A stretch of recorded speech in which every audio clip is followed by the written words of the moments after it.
तो पिछले पार्ट में हमने देखा था कि युंग फेंग आर्मामेंट विला पर पहुंच चुका था और उसने अपनी आइडेंटिटी वहां मेडिसिन किंग के डिसिपल की बताई थी। लेकिन तभी वहां पर इमॉर्टल मेडिसिन वाली के एक मास्टर जो कि वहां मेडिसिन किंग है वो आ जाते हैं और फिर उनकी और निक्की की थोड़ी तू मैं हो जाती है, जहाँ निक्की उनसे कह देती है कि आप तो इमॉर्टल मेडिसिन वाली के किंग ऑफ मेडिसिन हो, कहलाने के वही हकदार नहीं हो। तो अब इस बात को स्टार्ट करने से पहले आप सभी से छोटी सी रिक्वेस्ट है, प्लीज इस वीडियो को बिल्कुल एंड तक देखना और चैनल को सब्सक्राइब किए बिना मत जाना। अब ये सुनकर गोंगसुन को बहुत ज्यादा गुस्सा आ जाता है, पर वो कुछ भी नहीं कहता। लेकिन उनके पास खड़ा एक और मास्टर जो उसका डिसिपल था वो निक्की से कहता है कि मेरे मास्टर एक सुपर हीलर है, साथ ही साथ उसके ग्रेजुएशन का भी कोई मुकाबला नहीं कर सकता और ये बात पूरी दुनिया में फैली हुई है, तो आखिर तुम मेरे मास्टर की बुराई कैसे कर सकती हो। लेकिन तभी गोंगसुन उस लड़के को आगे बोलने से पहले रोक लेते हैं और निक्की से कहते हैं कि अगर तुम हमारी इमॉर्टल मेडिसिन वैली के बारे में ऐसा सोचती हो तो फिर तुमने मेरा ग्रैंडफादर को ही क्यों चुना अपने मास्टर बनाने को। दरअसल गाइस, युंग फेंग ने जो आइडेंटिटी दी थी वो गोंगसुन के ग्रैंडफादर की थी, लेकिन तब शायद ये बात उसे पता नहीं थी। तो अब निक्की कहती है कि हमने कभी तुम्हारे ग्रैंडफादर का कहा। तो गोंगसुन निक्की से कहते हैं कि देख लो, शायद तुम अपना रास्ता भटक गई हो, लेकिन चिंता मत करो, अगर तुम हमारे साथ आना चाहती हो तो आ सकती हो, हम तुम नई नई हीलिंग और मेडिकल टेक्निक सिखा सकते हैं। तो ये सुनकर निक्की उसे कहती है कि मैं तुम्हारे घटिया से सेक्टर में क्यों ज्वाइन होंगी, तुम युंग फेंग के सामने उसके जूते बराबर भी नहीं हो। अब इतना सुनते ही गोंगसुन के बगल में खड़ा एक और मास्टर बोल पड़ता है कि बस अब और नहीं, तुम हमारे सेक्ट के बारे में इतना बोले जा रही हो, अब ये मैं सहन नहीं करूंगा, और वैसे भी तुम जैसा डिसिपल होना हमारे लिए बहुत बेइज्जती की बात है। अब इतना कहते ही वो मास्टर जिसका नाम जिंग था वो अपने टाइगर फर्स्ट अटैक से निक्की की तरफ हमला करता है, पर निक्की भी तुरंत ही उसके जवाब में अपनी तलवार निकालकर उसके ऊपर उसी जगह खड़े खड़े हमला करती है और अपनी पावर तलवार को वापस अपनी मेवान में रख लेती है। लेकिन अब मास्टर जिंग बिल्कुल भी हिल नहीं पा रहा था और ये देखकर गोंगसुन खुद बहुत ज्यादा शॉक था। साथ ही साथ वहाँ खड़े आर्मामेंट विला के लोग और कुछ बच्चे भी शॉक थे और कह रहे थे कि ये लड़की तो बहुत स्ट्रॉन्ग है। अब हम देखते हैं कि 7 सेकंड बाद अपने आप निक्की के सभी अटैक्स का असर होने लगता है और वो टाइगर वहाँ से गायब हो जाता है। साथ ही साथ इससे जिंग को भी बहुत चोट लगती है। अब जिंग देखता है कि उसके हाथ में से भी खून निकलने लगा था। दूसरी तरफ वो बच्चों में से एक लड़की कह रही थी कि हाँ, ये लड़की सच में स्ट्रॉन्ग है, क्योंकि मास्टर गोंगसुन इस तरह से कभी नहीं हारे हैं। फिर हम देखते हैं कि वो लड़का सर्टिफिकेट चेक कर रहा था, वो कहता है कि ये लड़की तो सच में बहुत खतरनाक है, लेकिन वो दूसरी बच्ची कहती है कि ये लड़की तो कमाल की है। वैसे शायद उस बच्चे को निक्की पसंद आ गई है, क्योंकि गोंगसुन से जब किंग ने हेल्प मांगी थी तब उसने मना कर दिया था और अब लालच में वापस आ गया। तो अब इसके बाद गोंगसुन निक्की से कहता है कि तुम्हारी हिम्मत कैसे हुई मेरे डिसिपल को चोट पहुंचाने की। तो ये सुनकर निक्की कहती है कि शुक्र मानो अभी हम आर्मामेंट विला में हैं और युंग फेंग के यहाँ से कुछ कनेक्शन है, इसलिए नहीं तो मैं तुम्हें अभी किंग ऑफ द हेल से मिलाती। वैसे गाइस, यहाँ पर निक्की कहीं भी युंग फेंग नाम नहीं ले रही थी, वो इस तरह कह रही थी कि जैसे किसी को युंग फेंग की आइडेंटिटी पता ना चले। तो अब निक्की की बातें सुनकर गोंगसुन कहता है कि तुम तो बहुत बड़ी बड़ी बातें करती हो, तुम्हें क्या लगता है कि तुम अगर हमारे मेडिसिन वैली में होती तो तुम हमें हेल्थ दिखा देती, फालतू में हमें रोक कर परेशान कर रही हो। लेकिन अब इतना सुनकर युंग फेंग को ही आगे आना पड़ता है और फिर आगे आते आते वो कहता है कि तुम ऐसा क्यों कर रही हो, तुमने ही पहले हमारे मजाक उड़ाया, तुम्हारा प्रिंसिपल ने हम पर पहले अटैक किया और तुम कह रही हो कि हमें तुमने परेशान कर रहे हैं। अब इस पर गोंगसुन का दूसरा डिसिपल कहने लगता है कि इसे तो सबक सिखाना बहुत जरूरी हो गया है, और इतना कहकर वो आगे आता है और अपनी 5 टाइगर सोल कोवेरियंस वॉर टेक्निक से वहाँ पर 5 टाइगर स्पिरिट्स को समन कर लेता है।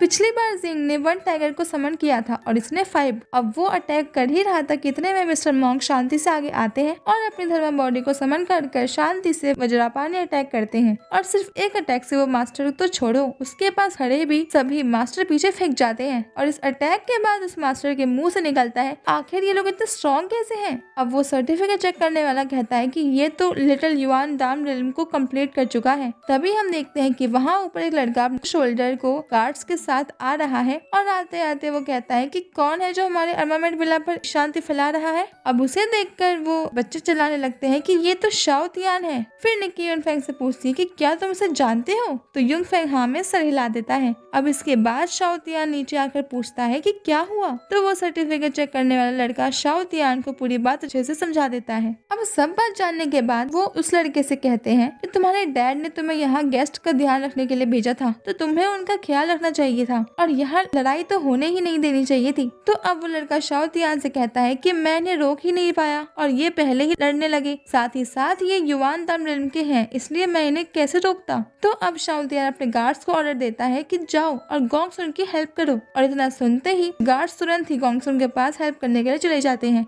अब शाओ तियान, युंगफैंग, निक्की और मिस्टर मॉन्ग के बारे में पूछता है तो वो लड़का उसे बताता है कि इन तीनों के पास कोई ट्रू आइडेंटिटी नहीं है और ये फिर भी अंदर आना चाहते हैं। अब उसके बाद गोंगसुन खड़े होकर बोलता है कि शाओ तियान, तुम बिल्कुल सही वक्त पर आए हो। ये तीनों मेरे ग्रैंडफादर के डिसेबल होने का झूठ बोल रहे हैं और इन्होंने मेरे बहुत सारे लोगों को बहुत गहरी चोट पहुंचाई है और इतनी गहरी कि मुझे अब इनका ट्रीटमेंट करने में भी दिक्कत होगी। अब इतना सुनकर शाओ तियान के पास खड़ा एक लड़का आगे आता है और युंगफैंग से कहता है कि तुम लोग हो कौन और तुम्हारा यहाँ आने का क्या कारण है। अगर तुमको लगता है कि तुम युआनदाम रेनबो के हो इसलिए हमें हरा दोगे तो तुम गलत हो, क्योंकि हमारे पास power of mountain and rivers है, इसलिए तुम हमें हराने के बारे में सिर्फ सोच ही सकते हो। अब उसके बाद सुनकर युंगफैंग गोंगसुन के बारे में कहता है कि ये आदमी और इसके यहाँ का कोई भी मेरा मास्टर बनने के काबिल भी नहीं है। और रही बात तुम्हारी, तो मुझे पता है कि अर्नामेंट विला कितना स्ट्रॉन्ग है, तुम जितने हो सकते थे उतने नहीं हो रही। अब युंगफैंग की बातें सुनकर वो लड़का कहने लगता है कि तुम हमारी बेइज्जती कर रहे हो और फिर वो शाओ तियान को कहता है तो शाओ तियान अपने गार्ड्स को आगे जाने को कह देता है, लेकिन तभी वो लड़की आकर उसे रोकती है। पर शाओ तियान उसे कहता है कि इमॉर्टल मेडिसिन वैली हमारे यहाँ आंटी को ठीक करने आई है और इन तीनों ने उन्हें चोट पहुंचाई है, इसका मतलब ये हमारे एनिमी है। और फिर शाओ तियान अपने गार्ड्स को अटैक करने के लिए भेज देता है, लेकिन वो लड़की अभी भी उन्हें रोकना चाहती थी। वो कहती है कि तुम लोग उनका मुकाबला नहीं कर पाओगे, लेकिन कोई भी उसकी बात नहीं मानता और सभी आगे जाकर उनकी वही special mountain and reverse energy वाली टेक्निक का यूज करने लगते हैं। तो इससे बहुत ज्यादा स्ट्रॉन्ग एक फॉर्मेशन बनने लगता है, जिसे देखकर वो गोंगसुन के डेसिबल बातें करने लगते हैं, जहाँ में पता चलता है कि ये टेक्निक कोई और नहीं वही है जो वहाँ के किंग फेंग यू को पर्पल स्काई इमॉर्टल पैलेस में मिली थी और यही वो ज्यादा ब्रेव की टेक्निक है जिससे वो ट्रीटमेंट के बदले देने को तैयार है।